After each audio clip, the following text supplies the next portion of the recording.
रहे हैं प्रत्यय, और ये पार्ट 3 होगा।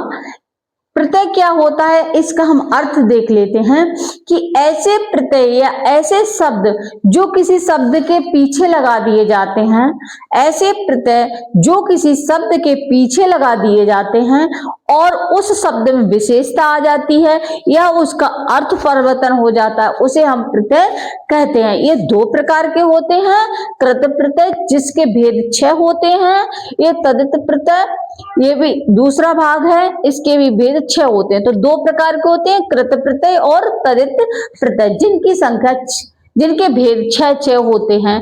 देखिए हम समझते हैं तदित प्रत्यय, ऐसे प्रत्यय जो किसी संज्ञा, सर्वनाम, विशेषण या अव्यय पदों के साथ जुड़ते हैं उसे हम तदित प्रत्यय कहते हैं। देखिए दोस्तों, ये क्रिया के साथ नहीं जुड़ेंगे, किसके साथ जुड़ेंगे? संज्ञा, सर्वनाम, विशेषण या किसी अव्यय पद के साथ जुड़ेंगे, लेकिन ये क्रिया के साथ नहीं जुड़ते हैं।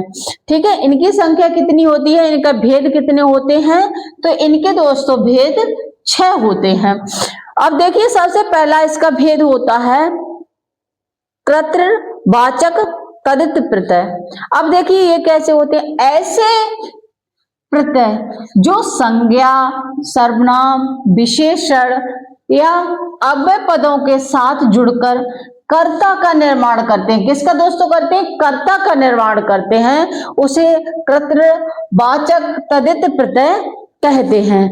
अब देखिए हम इसके उदाहरण देख लेंगे। ऐसे प्रत्यय जो किसी क्रिया, विशेषण, सर्वनाम के साथ जुड़ करके किसका निर्माण करते हैं? कर्ता का निर्माण करते हैं, उसे कर्तृवाचक तदित प्रत्यय कहते हैं। जैसे एक प्रत्यय है बाला, तो दूध में जोड़ दिया तो हो गया दूध वाला। ये किसका व्यक्ति निर्माण कर रहा है? कर्ता का। तो दूध वाला कोई व्यक्ति होगा, तो ये कर्ता का निर्माण करता है। ऐसे सब्जी वाला, ठीक है, इसी तरीके से कोई भी बना सकते हो आप, किसी तरीके से और भी सारे शब्द बन जाएंगे इसे अगर बाला लगा दोगे। ठीक है, दूसरा है हार।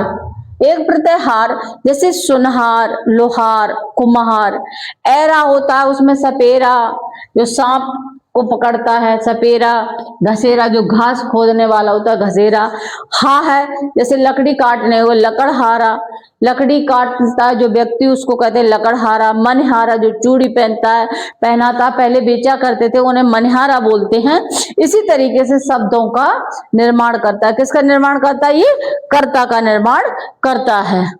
देखिए दूसरा है उणतावाचक या लघुतावाचक तदित प्रत्यय। देखिए इनके एक ही नाम है, चाहे उणतावाचक आ जाए, लघुतावाचक। ऐसे प्रत्यय जो संज्ञा, सर्वनाम, विशेषण व अव्यय पदों के साथ जुड़ करके लघुता सूचक शब्दों का निर्माण करते हैं, उसे लघुतावाचक तदित प्रत्यय कहते हैं।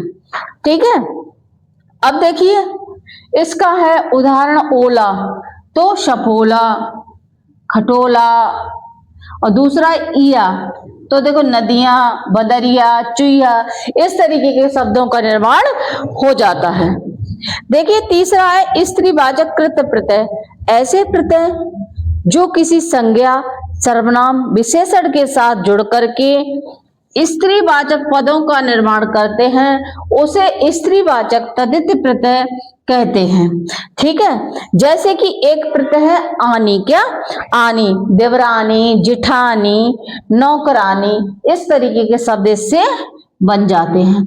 एक शब्द है ई, जैसे देवी, चाची, दादी, मामी, नानी, इस तरीके के स्त्रीवाचक शब्दों का निर्माण हो जाता है। इन्हीं देखो वाहिनी या है, जैसे गैया, डिबिया। आयन, जैसे चौधरायन, ठाकुरायन, मास्टरायन, इस तरीके के शब्दों का निर्माण हो जाता है। जैसे आ, एक लास्ट प्रत्यय है इसमें आ, जैसे कि सुता, अनुजा, तनुजा, इस तरीके का शब्दों का निर्माण होता। आई होप आपको यहाँ तक समझ में आया है। अगर आपको समझ में आया है तो मेरी वीडियो लाइक, शेयर, सब्सक्राइब करना ना भूलें। थैंक यू दोस्तों।